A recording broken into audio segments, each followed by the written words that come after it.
சோடங்கர் வந்து அவங்க அழைப்பே கொடுக்க முடியாது, அறிவாலயத்து வாசலுக்கு வெளியில நிக்கிறாங்க. வனையூருக்கு அவங்களை வெல்கம் பண்றீங்களா? இது வரைக்கும் அவங்களோட பேச்சுவார்த்தை பண்ணீங்களா? அதையே பேச்சுவார்த்தை நடந்துச்சு நடக்கல அப்படிங்கறத ஒரு கட்டன் கிளியரா ஏன் சொல்ல மாட்டேங்கிறீங்க? எந்த சேனல்? தென்னமலை. ஓகே, காங்கிரஸ் எங்களோட வரணும் நீங்க தான் விரும்புவீங்கன்னு நினைக்கிறேன் ரொம்ப அதிகமா. எங்களோட நிலைப்பாடு மதசார்பற்ற சமூக நீதியை உருவாக்குவது, அப்படி ஒரு அரசை உருவாக்குவது. இதை நோக்கிய எந்த கட்சிகளா இருந்தாலும் நாங்கள் நட்பின் அடிப்பில் வரவேற்போம். நாங்கள் ஆல்ரெடி சொல்லிட்டோம், 234 தொகுதியிலையும் நாங்கள் வலுவாக இருக்கிறோம். நட்பு சக்தியாக மதசார்பற்ற சமூக நீதிக்கான அரசை உருவாக்குவதில் ஏற்படக்கூடிய தலைவர்களோ தோழமைகளோ நாங்கள் எப்பொழுதும் வரவேற்போம். நீங்க சொல்ற திமுக காங்கிரஸ் என்ன பிரச்சனைனா, நான் சொல்லிடுறேன். திமுக என்ன பண்ணும் அப்படின்னா, காங்கிரஸ் வந்து கிரீஷ் சார் வந்து சொல்லிட்டாரு, டிசம்பர் 15 போய் டிசம்பர் 15க்குள்ள முடிச்சுன்னு நவம்பர் மாசம் போய் சொன்னார் முதலமைச்சர்கிட்ட.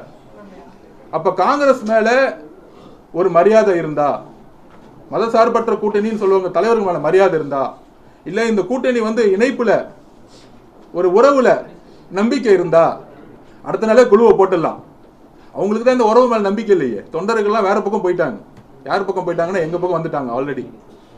அப்ப அந்த குழுவை ஏன் போட மாட்டேங்கிறாங்க? பயம் வந்துருச்சு. ஏன் பயம் வந்துருச்சு? முதல் முறையா காங்கிரஸ்ல திரு ராகுல் காந்தி அவர்கள் கிரீஷ் சோடங்கர்னு ஒரு சுயமரியாதை தலைவர் அமைச்சிருக்காங்க. அந்த சுயமரியாதை தலைவர் என்ன பண்றாரு அப்படின்னா, அவருக்கு வந்து பக்கா டேட்டா தெரிஞ்சிச்சு. திமுக அதிமுக கூட்டணி, சாரி பாஜக கூட்டணி, தப்பா சொல்லிட்டேன், பாஜக கூட்டணி திமுக கூட்டணி, புதுசா வந்த டிவிகே உடைய எழுச்சி என்னன்னு காங்கிரஸ் டேட்டா எடுத்துட்டாங்க. எங்களுக்கு குறைஞ்சபட்சம், நான் சொல்றது குறைஞ்சபட்சம் 25% கிராஸ் பண்ணிட்டோம். எங்களுடைய இது 30% கிராஸ் பண்ணிட்டோம். அப்ப இந்த டேட்டாவை எடுத்து பார்த்துட்டு திமுகவுடைய ஓட் பேங்க் இன்னைக்கு 21ல இருந்து 22% ஆயிடுச்சு. அப்ப அவங்க என்ன நினைக்கிறாங்க, 67க்கு அப்புறம் காமராஜ் ஆட்சி உருவாக்கணும்னா இந்த ஆட்சியில அவங்க பங்கு பெறணும்னு நினைக்கிறாங்க. இது ஒவ்வொரு காங்கிரஸ்ல இருக்கக்கூடிய தொண்டனுடைய 50 வருஷ கனவு. நடுவில் இருக்க தலைவர்கள் விட்டுருங்க, அந்த தலைவர்கள் இப்படி பேசுவாங்க அப்படி பேசுவாங்க. ஆனா தொண்டர்களோட விருப்பத்துக்கு கிரீஷ் சோடங்கர் வந்து குரல் கொடுக்கிறார். அந்த குரலை கேட்டவொடனே திமுக பயம் வந்துருச்சு. என்ன பயம்? ஐயோ ஆட்சியில் பங்கு அதிகார பங்கு கேட்டா மொத்த கஜனாவும் இன்னைக்கு குடும்பம் போயிட்டு இருக்கு, நாளைக்கு அமைச்சர்ல உட்காந்துட்டு கொஸ்டின் கேட்பாங்க. எனக்கு அப்புறம் என் பையன் தான் முதலமைச்சர் ஆகணும். இந்த கூட்டணி கட்சிகளுக்கு அமைச்சரவை பதவி கொடுத்துட்டா பிஜேபிக்கு பிரச்சனை, பிஜேபி உள்ள வந்துடும். எப்படி? காங்கிரஸ்க்கு அமைச்சரவை கொடுத்துட்டா முஸ்லீம் லீக்குக்கோ அண்ணன் ஜவஹர்லால் அண்ணனுக்கோ கம்யூனிஸ்ட் தோழர்களா இருக்கிற வாசிகா அம்மாக்கோ பிசிகேல இருக்க நம்ம தோழர்கள் அமைச்சரை கொடுத்துட்டா பிஜேபி தமிழ்நாட்டுக்குள்ள உள்ள வந்துடும். அவ்வளவு அழகான கால்குலேஷன் பாத்தீங்களா திமுகக்கு?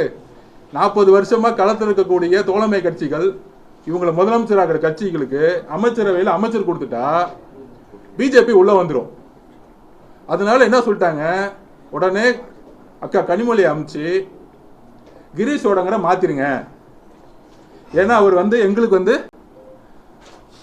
அடிமையா இல்ல, கொஞ்சம் ஃபேவரா இல்ல, காங்கிரஸ் கட்சிக்கு ரொம்ப ஃபேவரா இருக்காரு, இங்க இருக்கவங்க எல்லாம் திமுகவுக்கு ஃபேவரா இருக்காங்க, அதனால வந்து கொஞ்சம் மாத்துங்கன்னு பேச்சுவார்த்தை போயிட்டு இருக்கு. கிரீஷ் சோடங்கரை மாத்துங்கன்னு பேச்சுவார்த்தை போயிட்டு இருக்கு. கூட்டணி பேச்சுவார்த்தை போல கிரீஷ் சோடங்கரை மாத்துங்கன்னு பேச்சுவார்த்தை போயிட்டு இருக்கு. ஒரு நிமிஷம் நான் முடிக்கல, ஒரு நிமிஷம் நான் கேட்ட முடிச்சிருக்கேன். சோ பேச்சுவார்த்தையே இன்னும் ஆரம்பிக்கல. கிரீஷ் சோடங்கரை எப்படி மாத்தணும் திமுக சொல்லிட்டு இருக்கு. அதுக்கு ராகுல் காந்தி ஐயா கேள்வி சொல்லியிருக்காரு, நான் கிரீஷ் சோடங்கரை மாத்த முடியாதுன்னு சொல்லிதான் இப்ப லேட்டஸ்ட் தகவல். மொதல் இந்த பிரச்சனை எல்லாம் மூடிட்டோம். அதுக்கப்புறம் அந்த கொஸ்டின் போய் இந்த கொஸ்டின்லாம் அங்க போய் கேளுங்க. ஏன் வந்து குழு போட மாட்டாங்கன்னா, இந்த சூழ்ச்சியும் கூட்டத்தில் இருக்க எல்லா தோழர்களும் புரிஞ்சுக்கணும். ஏன்னா எனக்கு தெரியும், நோட்டிபிகேஷன் மார்ச் மாசம் 6 to 10 வருதுன்னு நினைச்சுக்குவாங்க. கரெக்டா மார்ச் 5ஆம் தேதி குழுவை போடுவாங்க. அந்த குழு என்ன பண்ணும்னா, காங்கிரஸுக்கு 26 தொகுதிக்கு மேல தரமாட்டோம், முடிஞ்சா கிளம்பிருங்க அப்படின்னு சொல்லுவாங்க. விசிகேக்கு 6 தொகுதிக்கு மேல கொடுக்க மாட்டோம், முடிஞ்சா கிளம்பிருங்க அப்படின்னு சொல்லுவாங்க. முஸ்லீம் லீக்கா வாப்பா அவனுக்கு 2க்கு மேல கிடையாதுப்பா, அவ்வளவுதான். சிறுபான்மைகள் தோழர்கள் சொல்லக்கூடிய திமுக 2024 எத்தனை எம்பி உங்களுக்கு தெரியும்? சொல்லுங்க, எத்தனை எம்பின்னா? 22 எம்பி கரெக்டா? 22 எம்பில ஏன் ஒரு முஸ்லீம் கேண்டிடேட் கூட அப்பாயின்மெண்ட் பண்ணல? திமுக எத்தனை கோடி பேர் இருக்காங்க? 2 கோடி பேர் உறுப்பினர்கள் இருக்காங்கன்னு சொல்லியிருக்காங்கல்ல. அந்த 2 கோடி உறுப்பினர்ல சிறுபான்மை தோழர்கள் இருக்காங்களா இல்லையா? ஏன் ஒரு முஸ்லீம் கூட வந்து திமுகல வந்து முஸ்லீம் தோழர்களை எம்பியா நின்று கேண்டிடேட் அனௌன்ஸ் பண்ணல? ராஜ்ஷிப்பா கொடுப்பாங்க, கூட்டணியில் இருக்கவங்க கொடுப்பாங்க. ஆனா திமுக இருக்கக்கூடிய முஸ்லீம் தோழர்கள் எம்பி ஆக்க மாட்டாங்க. ஆனா இவங்க தான் சிறுபான்மை மக்களுடைய பாதுகாவலர். அந்த பாதுகாவலன்னு சொல்லக்கூடிய நடிப்பு தான் அவங்க படத்தை பிஜேபி ரிலீஸ் பண்ணோம், நாங்க ஹோல்ட் ஆகி நிற்போம். ஸோ கடைசி நேரத்து நோட்டிபிகேஷன் முன்னாடி குழுவை போட்டு ஒரு அழுத்தம் கொடுத்து இவங்களுக்கு பிடிக்குதோ இல்லையோ வேற வழியே இல்லை அப்படின்னு இது வரைக்கும் அதிமுக இருந்துச்சு, பிஜேபியோட சேர்ந்தனால வேற வழி இல்லை, அவங்களுக்கு சைன் போட்டு போக வேண்டிய நிர்பந்தம். இன்னைக்கு டிவிக்கு வந்த பிறகு குழுவும் போட முடியல, பேச்சுவார்த்தையும் ஆரம்பிக்க முடியல. பேச்சுவார்த்தை ஆரம்பிச்சா எல்லாரும் இங்க வந்துருவாங்கன்னு ஒரு பயம்.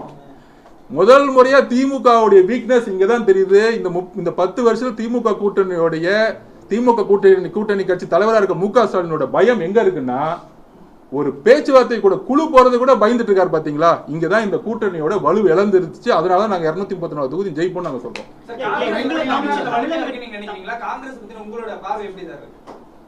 காங்கிரஸோடைய பார்வை எப்படி இருக்குன்னா புரியுது.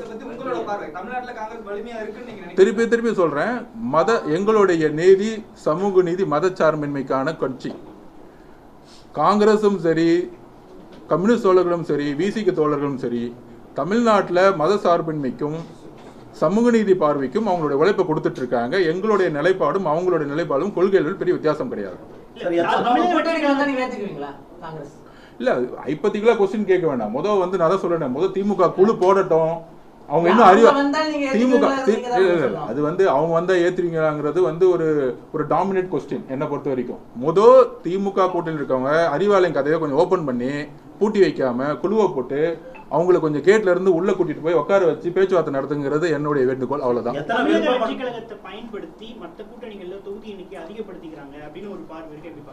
ஏன் தமிழக வெற்றி கழகத்தை பயன்படுத்தணும்? அவங்களுக்கான நியாயமான இன்னைக்கு திமுக 22% மேல ஓட் பேங்க் கிடையவே கிடையாது. இன்னைக்கு நான் திருப்பியும் சொல்றேன், பிசிகேக்கு கிட்டத்தட்ட தலித் சகோதரர்கள் 1,20,00,000 பேர் இருக்காங்க. அப்போ 1,20,00,000 பேருக்கான ஒரு பிரதிநிதியா வந்து இன்னைக்கு தலித் மக்களுக்கு ஒரு பிரதிநிதியா 40 வருஷமா உழைச்ச இருக்கக்கூடிய நம்மளுடைய அண்ணன் திருமானனுக்கு 6 தொகுதினா இங்க எங்க சமூக நீதி இருக்கு? தலித் மக்களுடைய பிரதிநிதிகளுக்கு 6 தொகுதி கொடுத்தா எங்க சமூக நீதி இருக்கு? கம்யூனிஸ்ட் தோழர்கள் ஒரு சின்ன பிரச்சனை, ஒரு தொழிலாளர்கள் இருக்கக்கூடிய தமிழ்நாட்டில் இன்னைக்கு பெரும்பாலும் 70% தொழிலாளர்கள் ஒரு பிரச்சனைனா முன்னாடி போய் நிக்கிறாங்க. இது வரைக்கும் திமுக தொழிலாளர்கள் பிரச்சனைனா போராடினது கிடையாது. ஆனா அவங்களுக்கு 6 தொகுதி. முஸ்லீம் மக்கள் வந்து கிட்டத்தட்ட எத்தனை பர்சன்டேஜ் உங்களுக்கு தெரியும். அப்போ சிறுபான்மை மக்கள் இருக்கக்கூடிய 12% கிறிஸ்துவ தோழர்கள், இஸ்லாமிய தோழர்கள் 12% மக்களுக்கு எத்தனை தொகுதி? 2 தொகுதி. அப்ப திமுகவுடைய சமூக நீதி மொத்தம் கூட்டணியிலே கிடையாது. தன்னுடைய அதிகாரத்தை வந்து வெறும் பணம் பலத்தை, என்கிட்ட பணம் இருக்கு உங்ககிட்ட பணம் இல்லை, எங்களுக்கு செல்வாக்கு இருக்குன்னு சொல்லிட்டு இந்த கூட்டணியே ஒரு சமூக நீதி இல்லாத கூட்டணி. இந்த கூட்டணியுடைய வலு வந்து தொண்டர்கள் வந்து திமுகவுடைய 4.5 வருஷத்துடைய நிர்வாக கோளாறு இல்ல, அவமானம். திமுகவுடைய அவமானம். நான் ஓப்பனா சொல்றேன், கம்யூனிஸ்ட் தோழர் சவுந்தரராஜன் கைது செய்யப்பட்டார். வாசுகி அம்மா மேல டாஸ்மாக் போராட்டத்துல எஃப்ஐஆர் போட்டு கைது செஞ்சாங்க. இதெல்லாம் இந்த கட்சியில இந்த திமுக காலத்துல நடந்துச்சு. ஸோ இதெல்லாம் தொண்டர்களுக்கு தெரியும். இதனாலேயே வந்து தொண்டர்களுடைய பார்வை வேற இருக்கு, அங்க இருக்க கட்சி தலைவர்களுடைய பார்வை இருக்கு.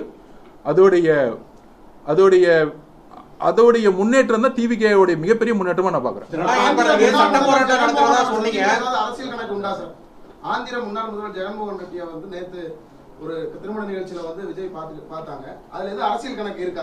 இல்ல, அது ஒரு தனிப்பட்ட முறையில ஒரு கல்யாணம், தனிப்பட்ட ஒரு நிகழ்வு, அது இருக்கா?